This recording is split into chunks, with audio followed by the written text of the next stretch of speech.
जी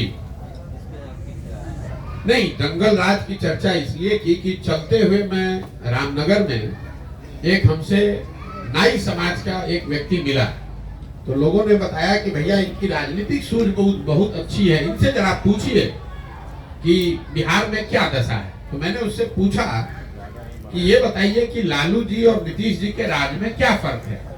तो उसने बहुत अच्छी बात बताई।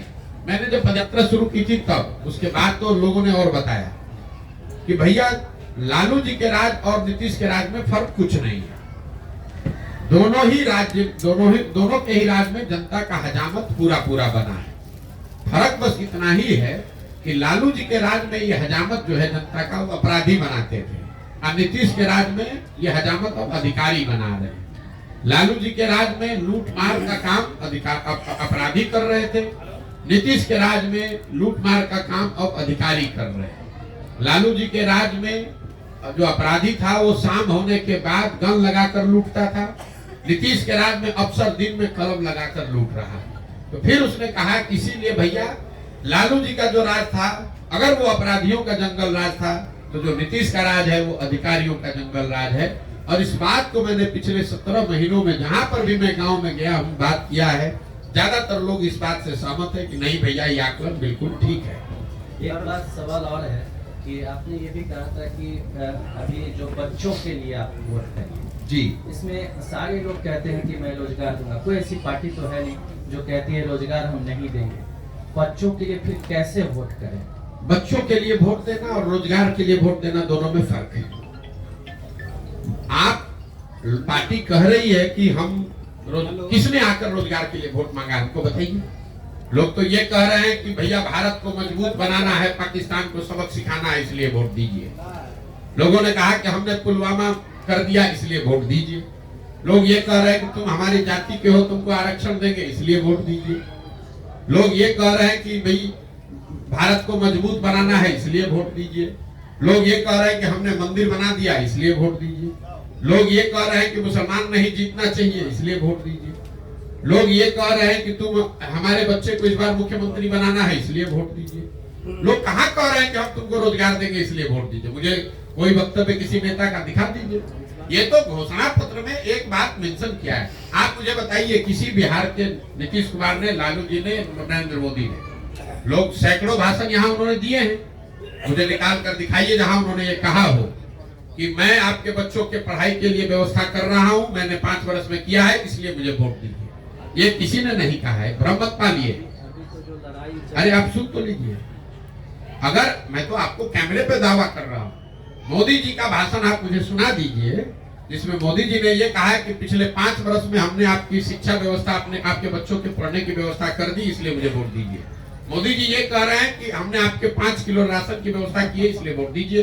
मैं कह रहा हूं कि 5 किलो राशन से आपका पेट भरेगा, आपके बच्चों का भविष्य नहीं सुधरेगा। दोनों में फर्क करना समझिए। सर लोग आप पर क्यों भरोसा करें? पहले भी नेताओं से लोग ठगे जा चुके हैं। बिल्कुल सही बात है। और आप खगड़िया में मैं अभी आया हूँ इसलिए आपको दोष नहीं दूंगा, लेकिन अगर आपने मेरे वक्तव्यों को सुना होगा तो मैं पहला ही लाइन कहता हूँ कि मुझ पर बिल्कुल भरोसा मत करो, मुझे वोट मत दो, मेरा कोई दल नहीं है। लेकिन जिस पर भी तुम्हारा भरोसा है, जिसको भी वोट देते हो, उसको मुफ्त में वोट मत दो। मैं ये भी कहता हूँ कि अगर आप अपने जात वाले को गेहूं चावल बेचते हैं तो उससे पैसा लेते हैं कि नहीं लेते हैं? दूध कपड़ा सब्जी बेचते हैं उससे पैसा लेते हैं कि नहीं लेते हैं? तो फिर अगर अपने जात वाले को भी दे रहे हो तो वोट मुफ्त में क्यों दे रहे हो? वोट अपने जात वाले को देना है दो, लेकिन कम से कम उससे अपने बच्चों के लिए रोजगार और पढ़ाई को मांगो। मुफ्त में वोट दोगे तो वोट चाहे मोदी को दो या लालू को दो, नीतीश को दो कि प्रशांत किशोर को दो, नुकसान होगा ही होगा। मैं ये बात बता रहा हूँ, मैं किसी को नहीं कहता हूँ, मैं सामने से खड़ा होकर कहता हूँ कि अगर हम पर भरोसा करके हमको वोट दोगे तो मैं भी कल आपको ठग सकता हूँ। इसलिए भरोसा हम पर मत करो, अपने आप पर भरोसा करो, अपने बच्चों के लिए खड़े हो, अपने बच्चों का चेहरा देखकर वोट दो। मोदी, लालू, नीतीश, प्रशांत किशोर का चेहरा देखकर वोट मत दो। एक मिनट प्रशांत जी, हमको ये बता, अभी जिस तरह से कांग्रेस के नेताओं को हैदराबाद शिफ्ट किया गया, क्या नीतीश जी के लिए मुश्किल बढ़ेगी? देखिए, जब आप 42 विधायकों के साथ कुर्सी पर बैठे हैं तो आपकी प्राथमिकता और आपकी स्थिति कभी भी वो सरकार स्थिर हो ही नहीं सकती है। नीतीश कुमार जब 42 विधायक उनके जीते तो मैं आपको कैमरे पे कह रहा हूँ 2020 में, तब मैं बंगाल में था, मेरी उनसे 2 बार बात हुई। मैंने उनको सुझाव भी दिया कि सर आप मुख्यमंत्री मत बनिए, 42 जब जनता ने आपको नहीं वोट दिया आप क्यों मुख्यमंत्री बन रहे हैं। और 5 बजे शाम तक ये कहते रहे नहीं नहीं बिल्कुल आप सही सलाह दे रहे हैं, मुझे मुख्यमंत्री नहीं बनना है।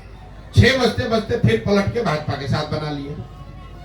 फिर उनको लगा कि भाजपा वाले, उन्होंने क्या कहा कि भाजपा वाले मेरा दल तोड़ रहे हैं इसलिए मैं भाजपा छोड़कर महागठबंधन में जा रहा हूँ। वहां गए 1 साल में फिर वहां अकुलाहट होने लगी। अब कह रहे भैया महागठबंधन वाले आरजेडी वाले ठीक से काम नहीं करने दे रहे, इसलिए फिर वापस भाजपा में गए हैं। अब कोई उनसे ये पूछने वाला नहीं है कि अगर भाजपा वाले आपका दल तोड़ रहे थे साल भर पहले तो फिर उसी दल के साथ काहे गए हो। तो ये तो स्वाभाविक है, जब आपकी स्थिति कमजोर रहेगी तो आप सरकार चलाने से ज्यादा आपकी तो प्राथमिकता बस इतनी है कि आप कुर्सी पर बैठे रहे, चाहे कांग्रेस के साथ रहिए, भाजपा के साथ रहिए, आरजेडी के साथ रहिए। और ये बिहार का दुर्भाग्य है कि जब हम लोग को अपने रोजगार, पढ़ाई, पलायन पर चर्चा होनी चाहिए तो दिन रात यही चर्चा हो रही है कि कांग्रेस का आदमी कहां भागा, नीतीश कहां भागे, लालू कहां गए। अरे भैया कोई आ जाए, 35 वर्ष से इन चारों पार्टियों ने राज यहाँ किया है कि नहीं किया।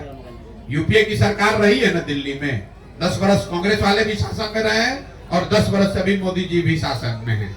आप जरा मुझे बताइए, बिहार से पलायन रुक गया, खगड़िया के में बच्चों की परिवारों की स्थिति सुधर गई। पहले 40 वर्ष कांग्रेस का शासन था, 15 वर्ष लालू जी थे, अभी 18 वर्ष से नीतीश कुमार है। बिहार 1990 में जब लालू जी मुख्यमंत्री बने तो देश का सबसे गरीब और पिछड़ा राज्य था। 2005 में जब लालू जी हटे, नीतीश कुमार मुख्यमंत्री बने तो भी देश का सबसे गरीब और पिछड़ा राज्य बिहार था। और आज 2023-24 में भी देश का सबसे गरीब और पिछड़ा राज्य बिहार ही है। हम लोग 28वें पर जो 1990 से पहले आए हैं, आज तक 28वें नंबर पर ही है, 27 नहीं हुए। सर हम पूछ रहे हैं पद यात्रा का जो है, सुना जाए सर, कहाँ से भी बिहार के युवा को तीनों पद यात्रा का जो आप कार्यक्रम कर रहे हैं, 17 महीना जो चल दिए और फिर आगे तक कार्यक्रम साल भर का है, इसका रिजल्ट क्या निकलने वाला है ये मैं जानना चाहता हूँ। रिजल्ट ये निकलने वाला है कि बिहार की जनता जो इन सारे दलों से त्रस्त है वो मिलकर एक नया दल बनाएगी। और मेरा ऐसा मानना है कि पदयात्रा के प्रभाव से समाज में एक बड़ा वर्ग खड़ा होगा और वो उन लोगों का चुनाव करेगा जिन पर उनका भरोसा होगा, जो उनके बच्चों के लिए, जिनको सुधारने, जिनके पास समाज की नजर में बिहार को सुधारने के लिए, उनके बच्चों के बेहतर भविष्य के लिए न सिर्फ जज्बा और नियत होगी बल्कि उनके पास उसको सुधारने का एक कार्यक्रम भी होगा। आज आप नीतीश कुमार, लालू यादव या अन्य पार्टियों के बारे में आप बोल रहे हैं ये योजना चल रहा है, ये योजना चल रहा है, लेकिन हम ये क्यों नहीं कहेंगे आप हजमौला देने का काम प्रशांत किशोर ही करते थे। अगर आपका सवाल पूछने का लहजा तो बड़ा अजीब सा है, लेकिन अगर आपका ये कहना है कि पहले हमने उनकी मदद की है तो आज उनका विरोध क्यों कर रहे हैं, ये जायज सवाल है। लोग सवाल आप, मैंने 2014-15 में नीतीश कुमार की मदद की थी, लेकिन 2014-15 के नीतीश कुमार में और आज के नीतीश कुमार में जमीन आसमान का फर्क है। मान्यवर, 2014-15 में जिस नीतीश कुमार की मैंने मदद की थी, ये वो नीतीश कुमार थे जिनके बारे में बिहार में एक बड़ा वर्ग मानता था कि ये आदमी बिहार को सुधारने की दिशा में काम कर रहा है, सुशासन बाबू उनको कहा जाता था। आज जिस नीतीश कुमार का मैं विरोध कर रहा हूँ, पूरे बिहार की जनता मान रही है कि इस आदमी को प्रशासन सुशासन से कोई मतलब नहीं है, अपने कुर्सी से मतलब है और इनका राज सुशासन का राज, सुशासन न होकर अपराधियों का जंगल राज है। 2014-15 में जिस नीतीश कुमार की मैंने मदद की थी वो नीतीश कुमार थे जिनका दल लोकसभा 2014 के चुनाव में नीतीश कुमार नहीं हारे थे, उनका दल हारा था। उनके पास 117 विधायक थे, लेकिन नीतीश कुमार ने राजनीतिक मोरालिटी के नाम पर पद से इस्तीफा दे दिया। आज जिस नीतीश कुमार का विरोध कर रहा हूं वो नीतीश कुमार है जो चुनाव हार गए हैं। 42 विधायक लेकर जुगाड़ लगाकर, कभी भाजपा का हाथ पकड़कर, कभी लालटेन पकड़कर कुर्सी पर चिपके हुए। और सबसे बड़ के बाद जिस नीतीश कुमार की 14-15 में मैंने मदद की थी, मैं वो नीतीश कुमार को जानता था जो गैसल पश्चिम बंगाल में जब रेल दुर्घटना हुई जिसमें करीब करीब 300 लोगों की मृत्यु हुई थी, उस रेल दुर्घटना के बाद नीतीश कुमार ने पद से, रेल मंत्री पद से इस्तीफा दे दिया। जब उन्होंने इस्तीफा दिया, वाजपेयी जी ने इस्तीफा को स्वीकार नहीं किया, तो नीतीश बाबू ने बयान दिया था कि जब हमारे कुर्सी पर रहते हुए 300 लोगों की मृत्यु हो गई तो मैं इस कुर्सी पर कैसे बैठूंगा। मैंने उस नीतीश कुमार का मदद किया था। जिस नीतीश कुमार का विरोध कर रहा हूं, ये वो नीतीश कुमार है कि कोरोना काल में हजारों बिहार के बच्चे, उनकी बलि चढ़ गई, उनकी दुखद मृत्यु हो गई, लाखों बच्चे मारे मारे फिर रहे थे। कोरोना पूरे देश पर संकट था, लेकिन जितना बड़ा संकट बिहार के लोगों को, बिहार के बच्चों को झेलना पड़ा, उतना बड़ा संकट किसी पे नहीं आया। और उस दौर में नीतीश कुमार 1 महीने तक अपने घर से बाहर नहीं निकले, इसलिए उस नीतीश कुमार का विरोध कर रहा हूँ। और सबसे बड़ी बात जो आप अंत में समझ लीजिए, जिस लोकतंत्र में हम लोग रहते हैं, लोकतंत्र में 5 वर्ष में चुनाव होता है। क्यों? ये इसलिए होता है कि लोकतंत्र और संविधान आपको ये बताता है कि जिस दल और नेता, विचारधारा जिस पर भी आपका भरोसा है, आप उसके साथ खड़े होइए, उसकी मदद कीजिए, उसको वोट दीजिए। लेकिन वो वोट, वो भरोसा 5 वर्ष के लिए है, जिंदगी भर की बंधुआ मजदूरी नहीं है।